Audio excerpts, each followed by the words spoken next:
नमस्कार, स्पॉटलाइट में आप सभी का बहुत स्वागत है। मैं हूं आपके साथ सोनू सेन।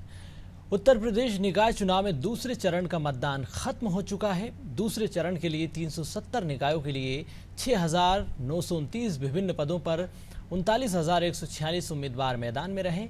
इन सभी उम्मीदवारों की किस्मत अब ईवीएम और मतपेटियों में बंद हो गई है। अब 13 मई को नतीजों में किसका भाग्य चमकेगा, इसी का इंतजार है। इस बार शहरी मतदाताओं का रुझान मतदान के प्रति काफ़ी कम रहा, वहीं देहात और ग्रामीण इलाकों में बढ़ चढ़कर मतदान किया गया। छिटपुट घटनाओं के साथ दूसरे चरण की वोटिंग हुई। वहीं बस्ती में भाजपा विधायक और सपा प्रत्याशी में गाली गलौच हुई, मारपीट की खबरें भी सामने आई। इधर कई जगह पर फर्जी मतदान भी हुआ, जिसको लेकर काफ़ी हंगामा हुआ। एटा के अलीगंज में फर्जी मतदान को लेकर फायरिंग हो गई। उधर पथराव में 3 लोग घायल भी हुए। फिलहाल मतदान खत्म होने के बाद नेता अब अपनी अपनी जीत के दावे कर रहे हैं। आज इसी पर हम चर्चा करेंगे, लेकिन उससे पहले कुछ प्रतिक्रियाएं सुनते हैं।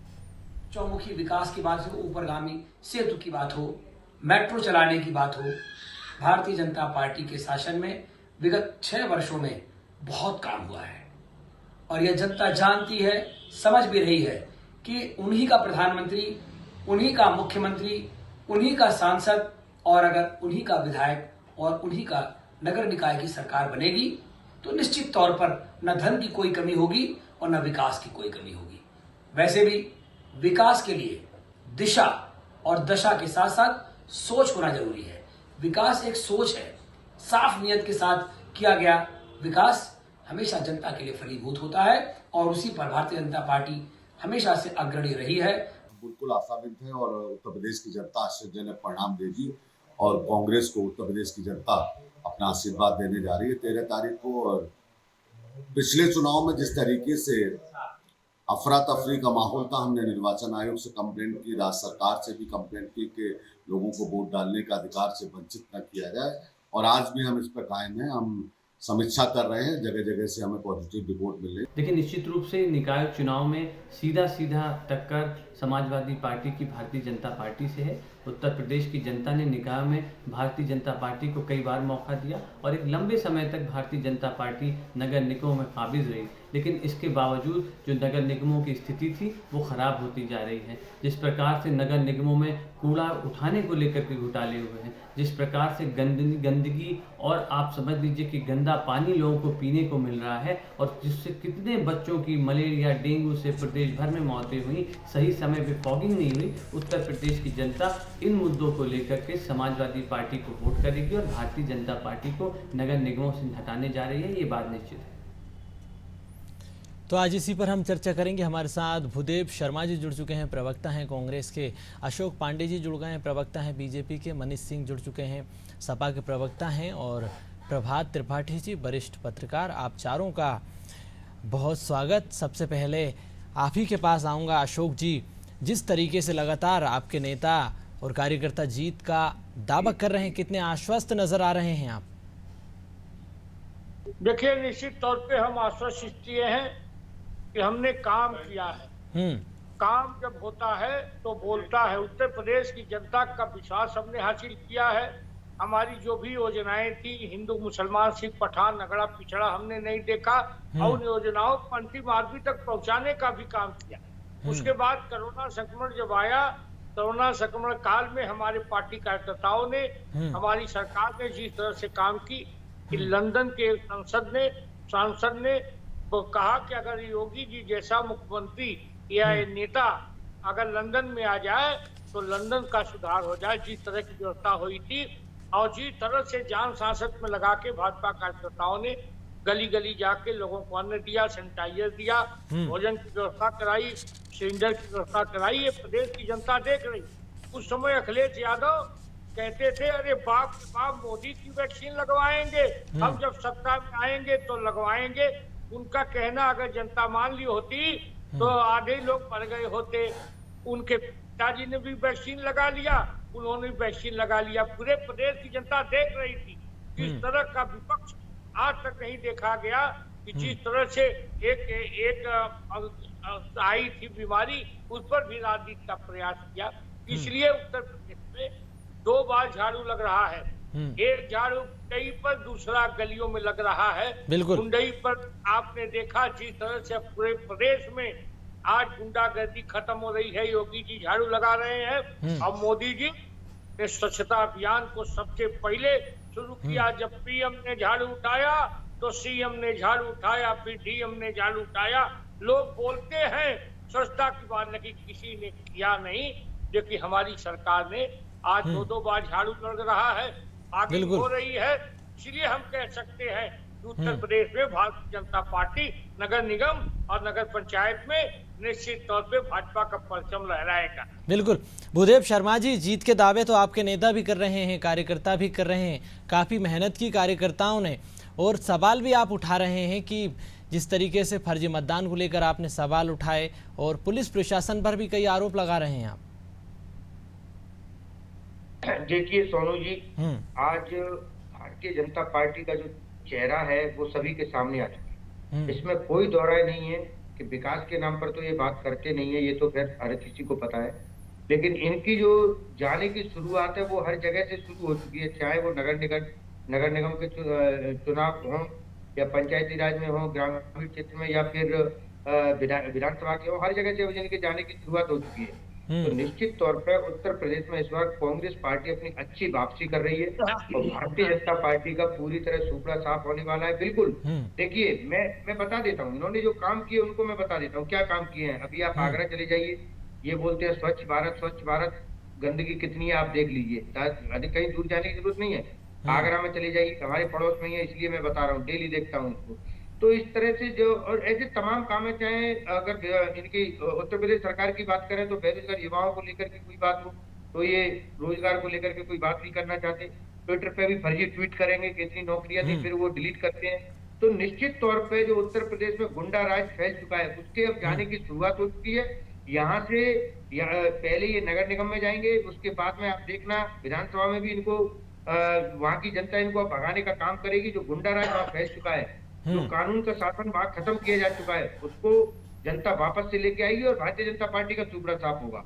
कांग्रेस पार्टी जहां भी चुनाव लड़ी है वहां अच्छे मतों से जीत करके आएगी। हमें पूरा भरोसा है, हमारे कार्यकर्ताओं ने, हमारे नेताओं ने बहुत अच्छी मेहनत वहां की है और निश्चित तौर पर 13 तारीख को इसके अच्छे परिणाम देखने को मिलेंगे। मनीष जी, उत्साहित तो आप भी काफी नजर आ रहे हैं, आपके प्रत्याशी तो खुलेआम मारपीट कर रहे हैं, इतने उत्साहित नजर आ रहे हैं सपा प्रत्याशी की जिस तरीके से तस्वीरें हमने देखी। जी, मुझे इस बात से आपत्ति है कि आपने मारपीट जो समाजवादी पार्टी का आरोप लगाया है आपने, आप वरिष्ठ पत्रकार हैं और आपसे देश को बहुत उम्मीदें हैं।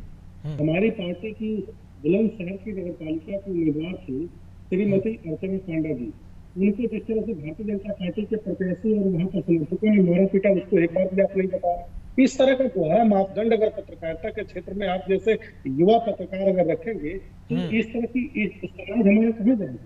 समाज हमारा एक अच्छे संदेश की उम्मीद रखता है। आप जैसे नायकों से एक अच्छी उम्मीद रखी जाती है कि आप अगर राजनीति में सूचिता नहीं है तो उस सूचिता को आप जैसे युवा पत्रकार बनाएंगे और नेताओं को और समाज के लोगों को आगाह करेंगे कि हमारा देश की राजनीतिक और सामाजिक परिस्थिति किस तरह जाएगी। एक बात। और दूसरी जो महत्वपूर्ण बात है सेन जी, आज उत्तर प्रदेश में दूसरे चरण का मतदान समाप्त हुआ। 30,000 वार्डों में समाजवादी पार्टी के एक कार्यकर्ता उम्मीदवार बनकर के, समर्थक बनकर के पार्टी के उम्मीदवार को जिताने के लिए मेहनत किया है। 544 नगर पंचायतों में हमारी पार्टी के यशस्वी उम्मीदवारों ने बहुत मुस्तैदी और पुरजोर तरीके से भारतीय जनता पार्टी की नीतियों की मुखालफत करते हुए जनता का जनादेश प्राप्त कर रहा है और लड़ाई लड़ी है, संघर्ष किया है और हमारी पार्टी के नेताओं और कार्यकर्ताओं ने साथ दिया है। 199 नगर पालिकाओं में हमारी पार्टी की यशस्वी उम्मीदवार चुनाव लड़ रहे। हमारे नेता श्री अखिलेश यादव जी की नीतियों विचारों से भूत पर 199 नगर पालिकाओं में जनता ने समर्थन दिया है और बड़े तादाद में हम 199 नगर पालिकाओं में हम जीत करके आए हैं। और जो 17 नगर निगम है जिसको भारतीय जनता पार्टी को बहुत अहंकार है और बहुत घमंड है, अगर 17 नगर निगमों में 14 जगह के प्रत्याशी इन्होंने बदले, अगर इनके बहुत अच्छे काम हुए हैं तो इन्होंने प्रत्याशी क्यों बदला 14 नगर निगमों में। और सबसे बड़ी बात देखिए, भारतीय जनता पार्टी को यह समझना पड़ेगा कि देश बदल रहा है, प्रदेश बदल रहा है। आपको मैं सेन जी एक छोटा सा एक आंकड़ा बताऊंगा। 2022 और 23 में नगर विकास मंत्रालय को बजट के दौरान 16,871 करोड़ रुपए नगर के विकास के लिए उत्तर प्रदेश सरकार ने प्रबंध किया है। और जो इस डिपार्टमेंट के मंत्री हैं वो गुजरात से दिल्ली लाए गए और दिल्ली से लखनऊ भेजे गए। AK शर्मा जी बात तो आइए सबसे में कहा तो ये जाता है, सोसाइटी में ये प्रचार किया जाता है कि मोदी जी का बहुत विश्वस्त है, बहुत काबिल अफसर है। उन्होंने इतनी काबिलियत दिखाई कि मात्र एक साल का जो सालाना बजट 16,871 करोड़ था उसमें मात्र 6,731 करोड़ रुपए मात्र खर्च करते हैं। जब यह सरकार अपना पैसा बजट का नहीं खर्च कर पाती है तो नगरों का विकास कैसे कर पाएगी? और सबसे बड़ी बात बताइए, 5,440 सिर्फ ट्रैफिक पुलिस है उत्तर प्रदेश के पास। अब आप सोचिए कि शहरों और कस्बाई इलाके की जो ट्रैफिक सिस्टम है, सिग्नल सिस्टम है, अगर वो बेहतर नहीं होगी तो 25 करोड़ की जो आबादी है वो शहरों में और कस्बाई इलाकों में कैसे एक रास्ते से दूसरे रास्ते पर जा पाएगी? बिल्कुल। इतनी बड़ी आबादी और इतना बड़ा स्टेट जिसके पास वहां तो 5,440 ट्रैफिक पुलिस है। और देखिए ना कितनी बड़ी विडंबना है कि स्वच्छता के नाम पर अभी भारतीय जनता पार्टी के जो वरिष्ठ प्रवक्ता है अभी बहुत अच्छा प्रवचन दे रहे थे। इन्होंने स्वच्छता अभियान का नाम दिया। 100 स्मार्ट सिटी का चयन आज के 9 वर्ष पहले प्रधानमंत्री जी ने किया। उन स्मार्ट सिटीज का अगर देखेंगे तो लखनऊ आप देख लीजिए, बनारस देख लीजिए, कानपुर देख लीजिए, ऐसे जो स्मार्ट सिटी देश भर से चुने गए आज तक 101 स्मार्ट सिटी नहीं बनी। 100 जो स्मार्ट सिटी थी उन स्मार्ट सिटियों की आज नतीजा ये है कि 10 जो पहले स्थिति थी वही आज भी है। अगर ये बात कहते हैं स्मार्ट सिटी की बात तो हमारे नेता संघर्ष के अखिलेश यादव जी ने 2017 तक जहां पर मेट्रो को पहुंचाया था एक स्टेशन से लेकर के दूसरे स्टेशन तक, आज तक वो मेट्रो एक स्टेशन का निर्माण नहीं हो पाया योगी आदित्यनाथ की सरकार में। और जितना फाउंडेशन हमारे नेता श्री अखिलेश यादव जी ने बनाया था वहीं का वहीं आज भी मेट्रो खड़ी है। लेकिन देखिए हम इन बातों से सिर्फ इतना कहना चाहते हैं कि राजनीति में भ्रष्टाचार नहीं होना चाहिए। राजनीति लोकतंत्र को मजबूत करती है, हमारे संविधान को मजबूत करती है, लेकिन भारतीय जनता पार्टी ने लोकतंत्र और संविधान को समाप्त किया है, खत्म किया है। मैं ये बात इसलिए कह रहा हूँ कि जिस तरह से मतदान में धांधली की गई है, नाम काटे गए और प्रतिशत आप देखिए 37% मात्र लखनऊ में मतदान हुआ था प्रथम चरण में। अब आप सोचिए कि जो चुनाव आयोग बहुत बड़ा ढिढोरा पीटता है, जो चुनाव आयोग ये कहता है प्रेजेंटेशन बनाता है लोगों को जागरूकता फैलाने के लिए, जनता दस्तर को प्रेजेंटेशन बनाए जाते हैं, जनता दस्तर को प्रचार किया जाता है कि ये मतदान करिए, पहले मतदान करिए फिर जलदान करिए। अरे चुनाव आयोग जब सत्ता की कठपुतली बन जाएगा, वंदना करने लगेगा और सत्ता के कहने पर अन्य राजनीतिक दलों के समर्थक वोटरों के नाम काटे जाएंगे, तो आप कल्पना नहीं कर सकते हैं कि आज के समय में इतनी बड़ी स्थिति खराब पैदा हो चुकी है कि वोटरों के मन में मतदान स्थल तक जाने की कोई जागरूकता नहीं बची है। बिल्कुल, इसका जवाब हम लेंगे अशोक जी से। बिल्कुल, इसका जवाब हम अशोक जी से लेंगे, लेकिन प्रभात जी हमारे साथ जुड़ चुके हैं। प्रभात जी, जिस तरीके से मतदान हुआ, किस तरह से वोटिंग पैटर्न को आप देखते हैं? राजनीतिक दलों के अपने अपने दावे हैं जीत के, और क्या मुद्दे रहे इस चुनाव में? आप किस तरह से देखते हैं पूरे पब्लिक सेंटिमेंट को? आप किस ओर रुझान रहा है? देखिए सीटू सिंह जी, आप इस चीज को इस तरीके से लीजिए कि प्रथम चरण में जिस तरीके से वोटिंग का प्रतिशत गिरा, तो कहीं ना कहीं शहरी मतदाता और ग्रामीण मतदाता में कहीं ना कहीं असमंजस की स्थिति है। और भारतीय जनता पार्टी के मैक्सिमम जो मेयर हैं या जो भी पार्षद हैं या जो भी काम काज के आधार पे डबल इंजन या ट्रिपल इंजन की ये लोग बात करते हैं, पैसा आता है, स्मार्ट सिटी की बात की, कहीं कोई काम नहीं हुआ। लेकिन एक सबसे बड़ा काम हुआ है, पांडे जी उस पर खुश रहेंगे कि वो जो एंटी कम्बेंसी भाजपा की थी, उन्होंने जो लोकल बॉडी के चुनाव होते हैं, जो स्थानीय समस्याओं के लिए चुनाव के लिए वोट पड़ता है, उससे पब्लिक का ध्यान हटा के कानून व्यवस्था पे ले गए। और जितनी भी जनसभाएं हुई उसमें मुख्यमंत्री योगी आदित्यनाथ ने स्वयं उन मंच से कानून व्यवस्था को प्रायोरिटी पे लिया, क्योंकि देखिए उनको मालूम है कि भारतीय जनता पार्टी की एंटी कम्बेंसी है, 6 साल में मेयरों ने काम नहीं किया है। और जिस तरीके से खड़ंजा नाली बजा रही है लखनऊ के अंदर, अगर भीषण बारिश हो जाती है तो टीएम कोठी के पास पानी भर जाता है। तो ये जो स्थितियां हैं, ये स्थितियों से मुंह मोड़ने की एक नैरेटिव जो है वो कानून व्यवस्था को ऊपर रखा है और लॉ एंड ऑर्डर को, और ये बताया है कि जनता को लॉ एंड ऑर्डर सबसे पहले चाहिए। जबकि वो उनको ये नहीं पता है कि व्यापारियों को जो परेशानी हो रही है वो क्यों हो रही है। आम जनता को पानी, बिजली और रोजगार से का मामला होता है। और मैं तो पांडे जी से कहूंगा कि भैया योगी जी को लंदन ना पहुंचा दें, योगी जी को उत्तर प्रदेश ही रहने दें। उन्होंने जो लंदन की तुलना, वहां सुनील जी हैं, वहां सुनील जी अपना काम कर रहे हैं, भारतीय राजवंशी जो है प्राइम मिनिस्टर, योगी जी को उत्तर प्रदेश रहने दें और वो अगला नेतृत्व देश में करें मोदी जी का, लंदन ना पहुंचाएं।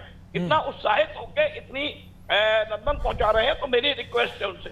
तो भारतीय जनता पार्टी ने अगर काम किया होगा, मुझे ऐसा लगता है कि पश्चिम में लॉ एंड ऑर्डर को लेकर जिस तरीके से भारतीय जनता पार्टी आई है, भारतीय जनता पार्टी को उस लॉ एंड ऑर्डर के मामले में फायदा मिल सकता है। लेकिन अगर स्थानीय मुद्दे पे वोट पड़ा होगा तो निश्चित तौर पे भारतीय जनता पार्टी की कड़ी अग्नि परीक्षा है। और भारतीय जनता पार्टी को आज के उसमें 7 सीटें, मेयर की जो 8 सीटें वो बचानी है, बीएसपी को 2 सीटें बचानी है। समाजवादी पार्टी के पास कुछ खोने के लिए नहीं है। समाजवादी पार्टी अगर पूरे इनऑल चुनाव में 16 मेयर में अगर 1-2 मेयर वो जीत जाती है तो वो निश्चित तौर पे 2022 के अपना कहेंगे कि मुझे 125 सीटें आई थी, मेरा मत प्रतिशत बढ़ा है। लेकिन उन्होंने, मैं आज भी कहूंगा समाजवादी पार्टी के लिए और कांग्रेस के लिए कि कांग्रेस पहले अपना उत्तर प्रदेश में संगठन मजबूत करे। 2024 का चुनाव आ रहा है, ये स्थानीय निकाय चुनाव समाप्त हो चुके हैं। आपको बड़ा चुनाव लड़ना है तो पहले आप संगठन को मजबूत करें। दूसरा, समाजवादी पार्टी से कहूंगा कि जो मुलायम सिंह की जो जमीनी राजनीति हुआ करती थी उसको अखिलेश नहीं पकड़ पा रहे हैं। चाचा प्रोफेसर रामगोपाल और शिवपाल में आज भी अदावत दिख रही है। जिस तरीके से रामगोपाल जी ने इटावा में संटू गुप्ता की पत्नी के लिए वोट शहर में मांगे, वो और प्रदेश के और भी जगह जा सकते थे स्टार प्रचारक बन के। शिवपाल कानपुर में सीमित हो गए, शिवपाल इटावा में सीमित हो गए। तो जो ये गढ़ है पूरा, जो आज जहां मतदान हुआ है, मुलायम सिंह जिस व्यक्ति के हाथ रख देते थे, मुलायम सिंह जहां पहुंच जाते थे, धरती पुत्र उनको इसीलिए कहा गया है। तो अखिलेश को अपनी अगर 2024 की लड़ाई बड़ी जीतनी है तो उनको अपनी रणनीति में बदलाव लाना पड़ेगा। प्रेस कॉन्फ्रेंस और मेट्रो में बैठ के वोट नहीं मिलेंगे, जनता से कनेक्टिविटी बनानी होगी और कांग्रेस को अपना संगठन मजबूत करना होगा। और बहुजन समाज पार्टी को अपनी इज्जत बचानी है कि 10 सीटें आने वाले समय में 2024 में 10 MP जो समाजवादी पार्टी के सहयोग से बने थे वो क्या वापस हो पाएंगे। तो ये बहुत बड़ा एक सवाल आज के मतदान के बाद रिजल्ट 14 को आएगा, वो सब लोग देखेंगे। लेकिन निश्चित तौर पे भारतीय जनता पार्टी को और बीएसपी को अपना किला बचाना है 16 मेयर का। और समाजवादी पार्टी अगर एंट्री करती है तो निश्चित तौर पे एक बड़ा संदेश जाएगा। और पांडे जी ने अभी जो भी चीजें गिनाई, लाभार्थी योजना या जो भी है, लाभार्थी योजना बिल्कुल नहीं चली। ग्रामीणों में मतदाता निकले, परिवर्तन के मूड से निकले या उसको फिर काबिज करने के मूड से निकले, ये 14 को पता लगे। लेकिन सबकी अपनी अपनी रणनीति जो है वो निश्चित तौर पे 2024 के चुनाव को लेके बनाई गई है। बिल्कुल अशोक जी, जिस तरीके से आप पर आरोप लग रहे हैं कि आप मूल मुद्दों से ध्यान भटकाते हैं और जिस तरीके से आपका पूरा प्रचार का कैंपेन रहा, विकास के मुद्दे की आप बात नहीं करते हैं, जनता के जो मूल मुद्दे हैं, मूल समस्याएं हैं, उनकी आप बात नहीं करते, आप ध्यान भटकाते हैं। और मनीष जी ने जो सवाल किए थे उनका भी आप जवाब देंगे। देखिए, भारतीय जनता पार्टी ध्यान नहीं भटकाती। हमने उत्तर प्रदेश में जिस ढंग से काम किया, चीजें दोबारा आई। हमने सबसे बड़ी बात है कि आज ईमानदारी की बात है, 2-2 बार झाड़ू लग रहा है, बाकी हो रही है कि नहीं। गोरखपुर में मानसिक बीमारी से 200 बच्चे मर जाया करते थे, आज उस बीमारी पर लगभग उन्मूलन प्राप्त हुआ कि नहीं। कोरोना संक्रमण काल में उत्तर प्रदेश की सरकार ने जिस तरह से काम किया, क्या गलत है? जिस तरह से वैक्सीनेशन हम लोगों ने कराया, क्या ये काबिले तारीफ नहीं है? हमने योगी जी को लंदन नहीं पहुंचाया, वहाँ के संसद ने कहा, अपने संसद में बोला त्रिपाठी जी कि अरे भाई पांडे जी, अगर नेता यहाँ मिल जाए लंदन तो वहाँ की व्यवस्था सुधर जाए, यानी कि उनकी बड़ाई किया। मैं ये नहीं कह रहा लंदन नहीं पहुंचाया, मेरी क्या हैसियत है गुरुदेव, लेकिन मेरा एक कहना है जनता ने पहुंचाया, हम लोगों को दोबारा जिताया, इसलिए जिताया कि हमने काम किया। हमने अगड़ा पिछड़ा हिंदू मुसलमान सिख पठान नहीं देखा, MOI नहीं देता, MOI के चलते लोग जेड तक पहुंच गए। हमारे यहाँ सबसे महत्वपूर्ण है गुरुदेव कि हमारे यहाँ PM से लेके CM तक एक कार्यकर्ता की भांति दिन रात प्रचार करते हैं। अकेले अखिलेश यादव एक जिले में जाकर प्रचार कर लिए, भाजपा को हराने लगे। हमारे यहाँ विचार नहीं है। सबसे महत्वपूर्ण है, हमसे यही सीखना चाहिए लोगों को, पीएम से सीएम तक, मंत्री तक भाजपा के कार्यकर्ता की तरह जाके अंतिम आदमी के घर घर दरवाजा खटखटा के काम करते हैं। इसलिए हम लोगों ने अपने संगठन को मजबूत किया, जनता में काम किया। इसीलिए हम कह सकते हैं इस बार फिर परचम लहराएगा, कमल छाएगा, इसमें कोई दो राय नहीं। बिल्कुल। मनीष जी कुछ कह रहे हैं जी। मनीष जी ये ने कहा कि भारतीय जनता पार्टी से सीखना चाहिए। झूठ की राजनीति समाजवादी पार्टी नहीं कभी सीखेगी, धोखे की राजनीति नहीं सीखेगी। राजनीतिक रूप से दूसरे दल के जीते हुए विधायकों को और सांसदों का अपहरण करके अपनी सरकार बनाने वाली प्रगति समाजवादी पार्टी नहीं सीखेगी। समाजवादी पार्टी समता मूलक समाज की स्थापना की राजनीति करती है। समाजवादी पार्टी भेदभाव छुआछूत मिटाने की राजनीति करती है।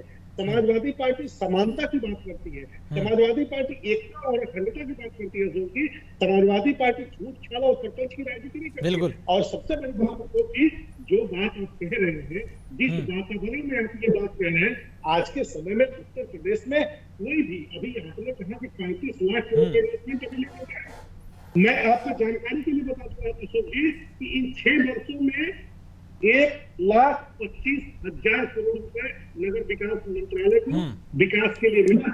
उसके बाद 23,000 बंधु बैठे हैं, उनको पता होगा 23,000 रुपए अभी अरुण योजना के नाम से योजना है जिसकी ठेकेदारी पूरे गुजरात की कंपनियों को मिली हुई है। जो गाँव में ग्रामीण अंचल में जो नगर पंचायतें बनी है उनमें विकास के लिए जो 23,000 करोड़ रुपए हैं, ये सारे पैसे जिस तरह से इनके अधिकारियों ने, इनके नेताओं ने, इनके कर्मचारियों ने जिस तरह से भोजन किया है। भूदेव बिल्कुल जी, एक जवाब ले लेते हैं मनीष जी। हम भूदेव शर्मा जी काफी देर से इंतजार कर रहे हैं, वो भी कुछ सवाल पूछना चाहते हैं। और भूदेव जी, जो प्रभात जी ने जो सवाल उठाए आपके संगठन को लेकर, उस पर भी आप जवाब दें। बिल्कुल, प्रभात जी ने जो बातें कही हैं कुछ ठीक है, लेकिन मैं उनकी बातों को खुद का जवाब देना चाहता हूँ कि आज जिस तरह से इस तानाशाही सरकार के खिलाफ पूरा देश देख रहा है कि भारतीय जनता पार्टी किस तरह की तानाशाही कर रही है। अगर उसके खिलाफ अगर कोई लड़ाई लड़ रहा है तो वो कांग्रेस पार्टी लड़ रही है सड़क से लेकर संसद तक। हमारे नेता राहुल गांधी जी सड़क से लेकर संसद तक लड़ाई लड़ रहे हैं। कन्याकुमारी से कश्मीर तक देश के लोगों की समस्याओं के लिए, सरकार को जगाने के लिए उन्होंने एक पदयात्रा की। तो वो पूरा निश्चित तौर पर पूरा संगठन, कांग्रेस का जो संगठन है वो पूरे देश में देखा कि संगठन है कि नहीं है। और रही बात उत्तर प्रदेश की, तो मैं ये देखो, उत्तर प्रदेश के लोगों को जिस तरह बरगलाने का काम किया, वहां पर सपा की सरकार लोगों ने देखी, कांग्रेस की सरकार भी देखी, बसपा की भी देखी, गठबंधन की भी देखी और अकेले बीजेपी की सरकार देखी। जिस समय तक वहां कांग्रेस की सरकार हुआ करती थी तो उत्तर प्रदेश पूरे देश में सर्वाधिक राजस्व देने वाला राज्य हुआ करता था। लेकिन जब से वहां कांग्रेस की सरकार नहीं आई तो उसके बाद में चाहे बसपा की हो, सपा की हो या गठबंधन की रही हो या बीजेपी की रही हो, बीजेपी में तो हालत जो है वो पूरा देश देख रहा है। उसके बाद उत्तर प्रदेश की स्थिति कहां पर है, वहां के युवा, वहां के किसान, वहां के और लोग किस स्थिति में है, तो ये धीरे धीरे करके लोग वहां के समझ रहे हैं। तो निश्चित तौर पे आप मानते हैं कि चलो अभी वहाँ हमारी कोई जीत नहीं है, जनता जनार्दन का जो फैसला होता है वो हम मंजूर करते हैं, हम वहाँ चुनाव नहीं जीत रहे हैं, लेकिन निश्चित तौर पे आने वाले समय में उत्तर प्रदेश के लोग भी वापस कांग्रेस पार्टी को ही पसंद करेंगे, क्योंकि वो ये जानते हैं कि राहुल गांधी जी एक ऐसे नेता हैं जो इस तानाशाही सरकार के खिलाफ पूरे देश के लोगों की आवाज बनने का काम कर रहे हैं, सड़क से लेकर संसद तक लड़ रहे हैं। चलिए, समय की कमी है। भूदेव जी और मनीष जी, अशोक जी, प्रभात जी, चर्चा में आप चारों का शामिल होने के लिए बहुत धन्यवाद। और तो जिस तरीके से निकाय चरण में दूसरे चरण का मतदान खत्म हो चुका है, तमाम राजनीतिक दल अपनी अपनी जीत के दावे कर रहे हैं। फिलहाल अब इंतज़ार 13 मई को है, क्योंकि 13 मई को मतगणना होगी और मतगणना में किसकी किस्मत चमकेगी ये देखने वाली बात होगी। चर्चा में इतना ही। नमस्कार।